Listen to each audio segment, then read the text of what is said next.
വടക്കൻ കേരളത്തിൽ കൊട്ടിയടിച്ചു വരുന്ന തെയ്യമാണ് പൊട്ടൻ തെയ്യം. ജാതീയ വർഗീയത വളരെ ശക്തമായിരുന്ന കാലത്ത് മനുഷ്യന്മാരെല്ലാം തുല്യരാണെന്ന് വിളിച്ചു പറയാൻ ധൈര്യം കാട്ടിയ ഒരു കീഴ് ജാതിക്കാരൻ്റെ ഐതിഹ്യമാണ് പൊട്ടൻ തെയ്യത്തിനു പിറകിലുള്ളത്.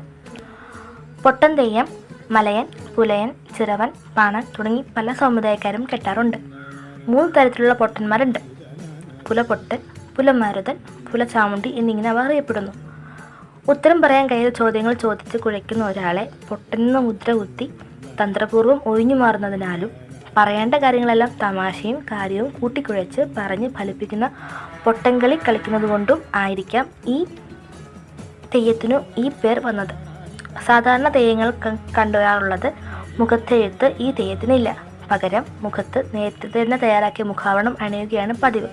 വയറിലും മാറിലും അരി അരച്ചു തേക്കുന്നതും പതിവാണ്. ഉടലിൽ 3 കറുത്ത വരകളും ഉണ്ടാകും. തലയിൽ കുരുത്തോല കൊണ്ടുള്ള മുടിയും. അരിയിൽ ധരിക്കുന്ന കുരുത്തോലകളും പൊട്ടൻ തെയ്യത്തിന് പ്രത്യേകതയാണ്.